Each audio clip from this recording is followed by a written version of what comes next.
Picture this, an army of life-size soldiers, buried for more than 2,000 years, completely motionless and undisturbed. The Shien China Terracotta army looks nothing like this. No two of them seem the same to me. I think they're all unique. They range in height from very tall to somewhat plump. Did each one start as a raw material? Affirmative, every single one is special in its own way. Its enormous size and disturbing realism have baffled experts for decades, leading many to wonder who constructed it and why. Scientists have been covertly piecing together the army's past while the mystery enthralled the globe. This incredible underground legion's ingenuity and strength have been laid bare by the answers to many long-standing mysteries. Nonetheless, what led to this incredible finding? It altered the course of history in a single accidental discovery rather than the result of meticulous archaeological planning or historical research. Everything about these hundreds of thousands of weapons suggests that they were mass-produced using conventional methods. We are curious as to how they managed to produce that many weapons so rapidly. The story begins in the march-dry fields of Shanxi province, close to the city of Shien, rather than in the sacred halls of academia. A protracted drought hit the region in 1974, affecting a number of farmers, among them Yang Schwiefa and his brothers. Because of their extreme water shortage, they decided to dig a new well. For approximately 1 hour, they hammered the dry ground.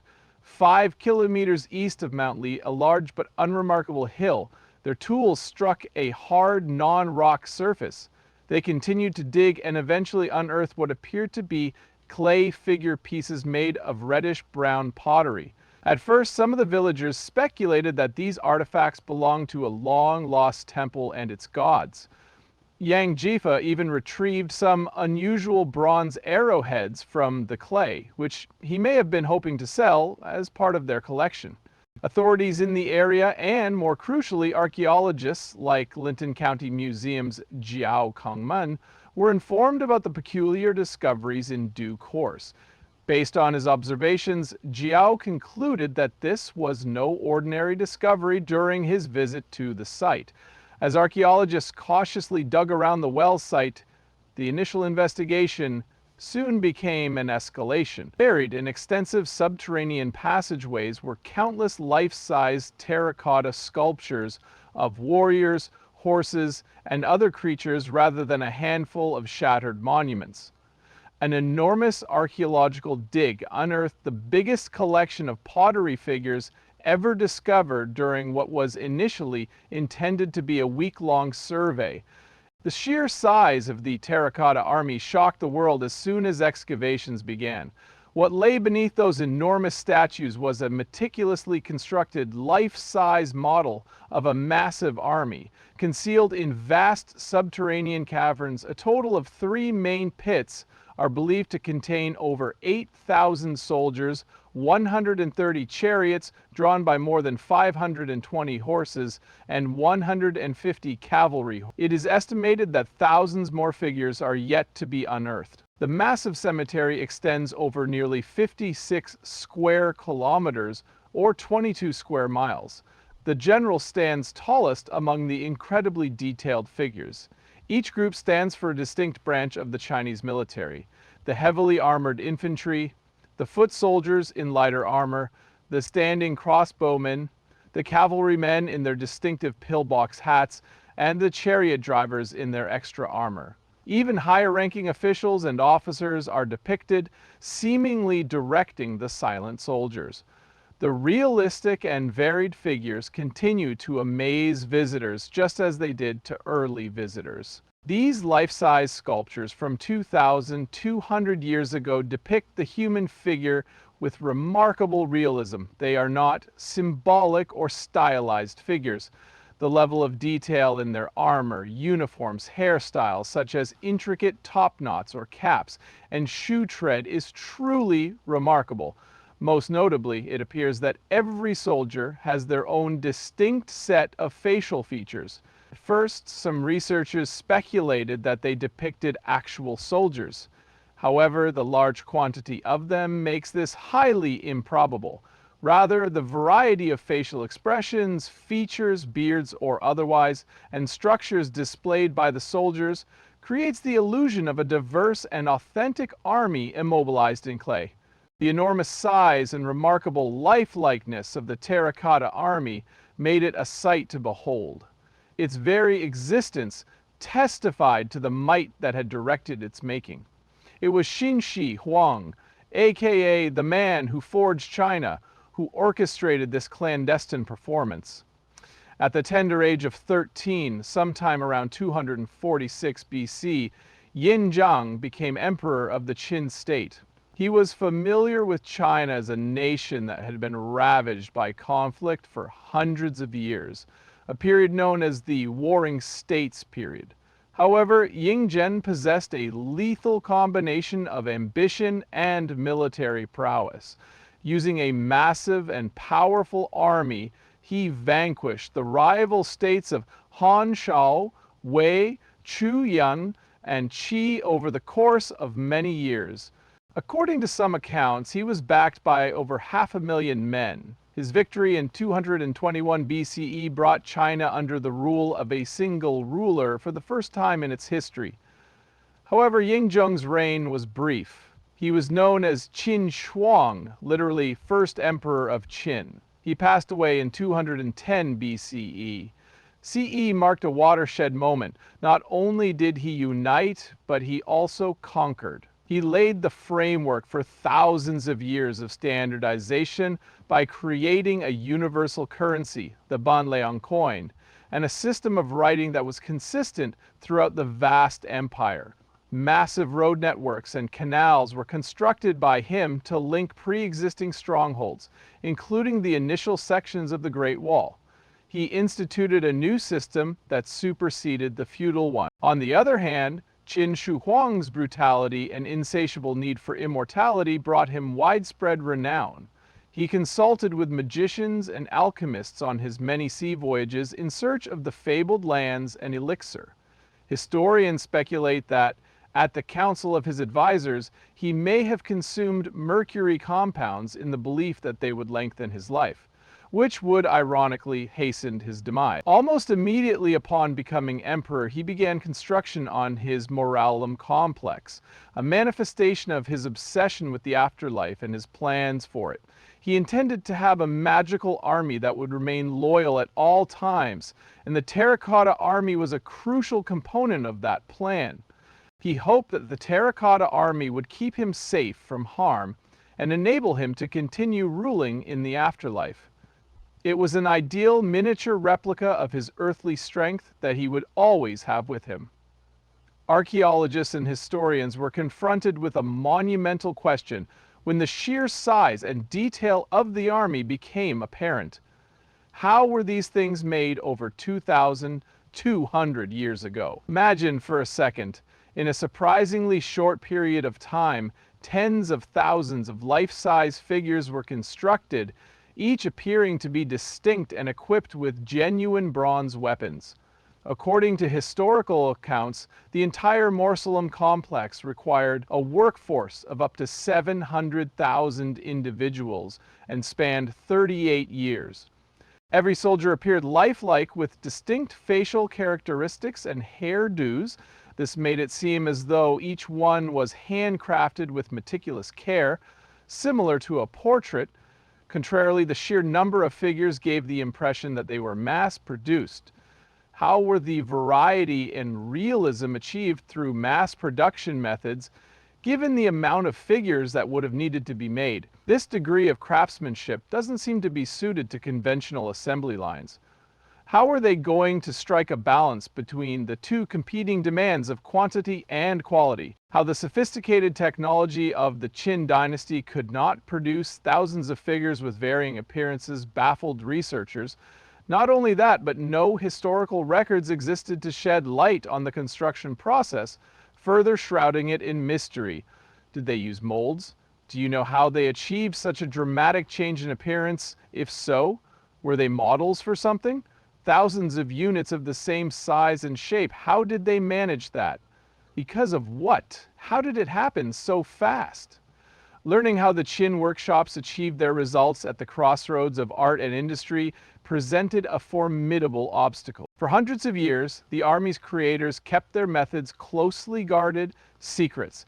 As if they were examining forensic evidence, scientists began by carefully examining the figures to determine how they managed to pull it off. The origin of the clay was a key component of their investigation. Was there just one location that produced it? Or were there others? A better understanding of the raw materials could be gained by analyzing the chemical composition of the clay in search of trace elements and mineral signatures. Evidently, the clay was clay mined locally, most likely close to the kilns used to fire the sculptures from the mausoleum complex. Even more intriguing than the idea of a single massive factory is the possibility that the clay may have been prepared or sourced by various workshops, as hinted at by minute variations in composition. Figures discovered on the bodies of numerous fighters, frequently in inconspicuous areas like underarms or on robes, provided further direct evidence. Names, numbers, and symbols were discovered in the inscriptions or stamped artifacts discovered by archaeologists.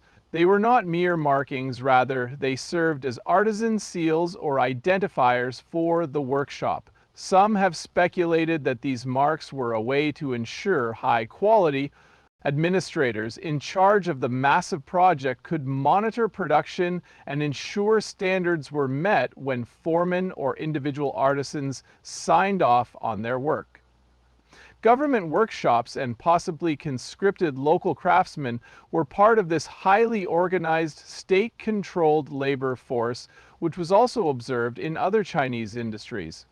The project's foundational bureaucratic efficiency was evident in this. Swords, spears, lances, crossbow triggers, and tens of thousands of arrowheads, frequently found in groups of 100, were among the actual bronze weapons examined by the public alongside the warriors. Sparked heated controversy for decades, with some surfaces containing chromium as an issue of particular concern. However, there were hints regarding the weapons construction in the weapons themselves. Intriguing patterns were discovered by applying X-ray fluorescent spectrometry to a large number of arrowheads. There was a consistent difference in the chemical compositions of arrowheads within the same bundle. This lent credence to the notion of a cellularly organized production system, as opposed to a centralized assembly line, and indicated that they were likely manufactured in batches, likely in separate workshops. A narrative was beginning to emerge from the clay, the markings, and the metal. When we realized that the Terracotta Army wasn't made through mass production or hand craftsmanship, but a complex mix of the two, we finally understood how it was made. The application of state-of-the-art scientific techniques such as statistical analysis, 3D scanning, and meticulous archaeological observation made this possible. The key was a production system based on modular units, which resembled modern manufacturing and included practices that have since been adopted by corporations like Toyota. The Qin workshops mass-produce uniform warriors rather than crafting each one individually, like constructing a structure with long-lost Lego pieces. The production of common components, such as legs, likely followed a process comparable to that of contemporary terracotta drainage pipe manufacturers. Separately, most likely with the use of molds, were the torsos, arms, and fundamental head shapes.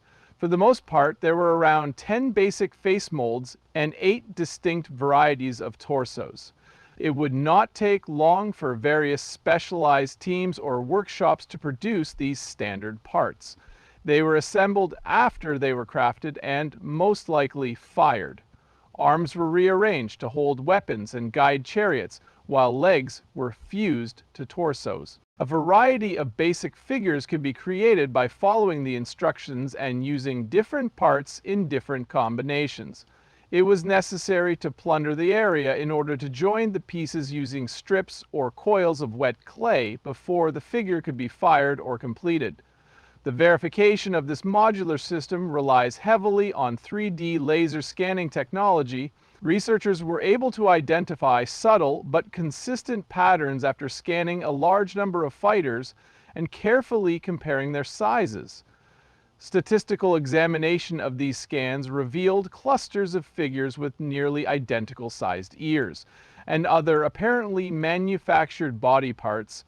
It's likely that a network of workshops, each specializing in a different part or assembly stage, contributed to the final huge army, rather than a single massive assembly line.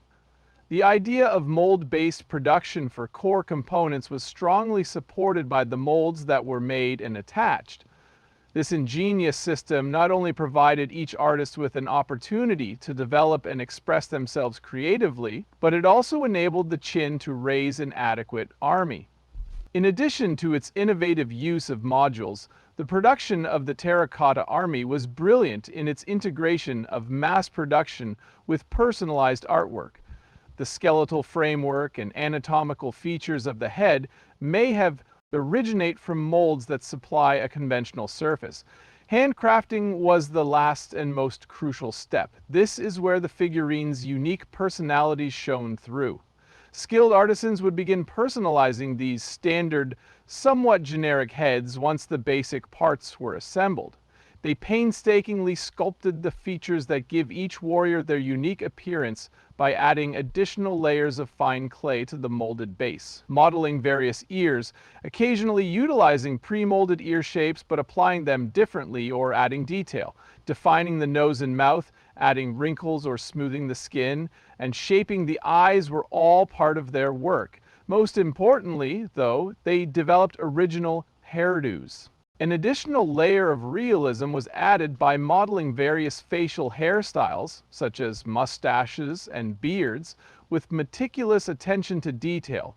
These included intricate top knots, braids, caps, and simpler cuts. For an extra realistic touch, some of the figures appear to be younger soldiers since they appear to be clean-shaven.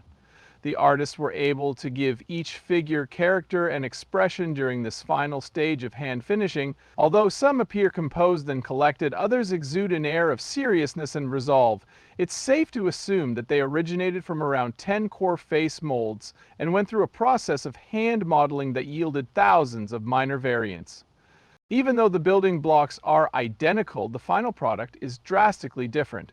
This method exemplifies the Chinese artisans' level of skill. They weren't merely assembly line workers, but rather artists capable of rapidly and reliably rendering lifelike details on thousands of figures.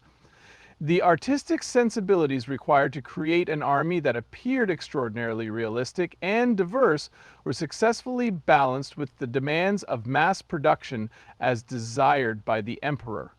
The end effect is a mind-blowing illusion, a legion of people assembled from a system of standard parts, each one uniquely shaped by the human touch. The warriors' faces are works of art, even though their bodies are all business. In addition to the terracotta figurines, the archaeologists uncovered a remarkable collection of genuine bronze weapons. A great number of arrowheads, battle axes, spears, daggers, spears, lances, and crossbow triggers are among the more than 40,000 artifacts that have been unearthed thus far. The researchers were immediately taken aback by the remarkable state of preservation of numerous weapons. Despite being buried in damp earth for more than 2 millennia, some of the blades remained remarkably sharp, and the surfaces appeared nearly tarnished, retaining an astonishing sheen. Why was this even conceivable? An intriguing theory that had been the primary explanation for decades was that the Qin craftsmen possessed a clandestine, highly developed anti-rust technique that involved chromium. The presence of chromium on certain weapons caused widespread speculation that the Chinese had developed a method comparable to the current chromate conversion coating, a chemical treatment for protecting metals from corrosion and passivation. Patents for this technology didn't come out until the early 1000s.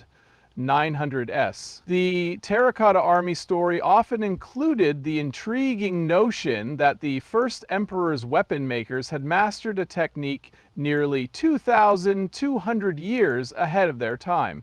This added an extra layer of technological amazement. Newer, more thorough scientific investigations, particularly those published in 2019 and involving partnerships between universities like University College London, have removed any doubt from this notion. Researchers from London, Cambridge University, and the Terracotta Army Museum examined hundreds of weapons and meticulously mapped the locations of chromium. Their findings cast doubt on this theory. To start, just a small fraction of the weapons examined, approximately 37 out of 464 in one large study, actually had chromium. Second, it didn't appear to be associated with the best preserved weapons. Several blades that were remarkably well preserved lacked any chromium coating whatsoever. Thirdly, chromium concentrations were often highest on organically attached components such as grips and pommels rather than the blades themselves. These components would have been connected to shafts made of wood or bamboo.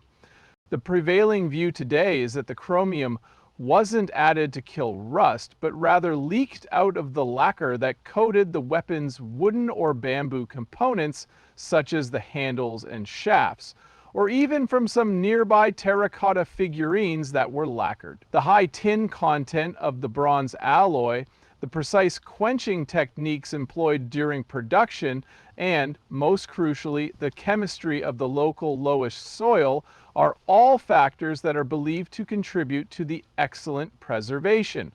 Despite its somewhat acidic pH, the objects were remarkably safe in the soil due to its small particle size and lack of organic matter. Rather than a long-lost futuristic anti-corrosion technology, the weapon's miraculous preservation appears to be the result of fortunate material science and environmental chemistry. Making the Terracotta Army was an incredible logistical achievement that demonstrates the strength and organization of the Qin state. It was also an artistic and technological triumph, the unseen workforce of the emperor. Consider the quantity of wood required to construct supports within the pits, the quantity of specific yellow clay that had to be extracted, transported, and prepared, and the amount of energy required to fire the kilns that baked the figurines. An enormous quantity of horses and figures, a great deal of bronze to cast tens of thousands of practical weapons, and finally, pricey lacquer and mineral pigments to color the decoration. When exposed to air during excavation, a significant amount of paint flaked off rapidly. It was already difficult to coordinate the movement of all these materials, but it was even more challenging to organize the workers. According to historical accounts, the entire mausoleum complex took nearly 40 years to construct and employed as many as 720,000 workers. This figure likely accounts for those who helped build the tomb mound and other structures, but clearly the Terracotta Army was their top priority. It took a large crew of highly trained craftspeople, potters, sculptors, painters, and innumerable laborers to excavate the 7-meter deep pits, transport materials, light kilns, and assemble the figures. Nearby skeletons that were believed to be workers provide evidence that the workforce was diverse and that many people were subjected to inhumane working conditions. A high degree of administrative organization is evident in the production system as a whole, which features a modular design, batch production of weapons, and artisan marks for quality control. Task allocation, specialized workshops, standard operating procedures, meticulous planning, and stringent supervision are all part of the process. They illustrate the centralized bureaucratic state that Shien China established as a result of his mastery over vast resources and an intricate multi-stage manufacturing process involving tens of thousands of workers spread out over decades. That the first emperor was so powerful and that his government was so efficient, however, is demonstrated here. In addition to being a work of art, the Terracotta Army serves as a concrete illustration of the state's control and logistics during the Qin imperial era. A huge, invisible workforce worked tirelessly to construct it. In light of all this time spent investigating, evaluating, and marveling, what have we discovered? The once obscured central mystery, scientific investigation has largely elucidated the production process of the Terracotta Army, an ancient army that is both enormous and distinctive. The ingenious modular system that was utilized to construct the army holds the secret. Specialized workshops mass-produce standardized body parts such as legs, torsos, arms, and basic head shapes.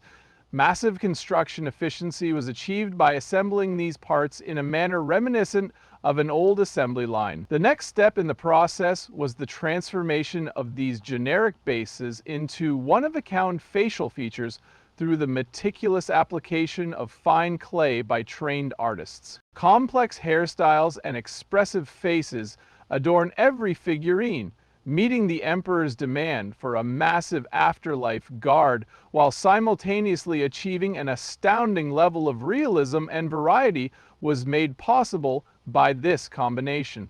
The remarkable preservation of the bronze weapon has led scientists to believe that the secret to its decipherment lies not in long-lost super technology like chromium plating, but in understanding the interplay between the favorable soil chemistry and the particular bronze alloys and, possibly, lacquer coatings that were employed. The power of the unified state is demonstrated by the artisan marks, which reveal a well-organized workforce that was subject to rigorous quality control. Empire.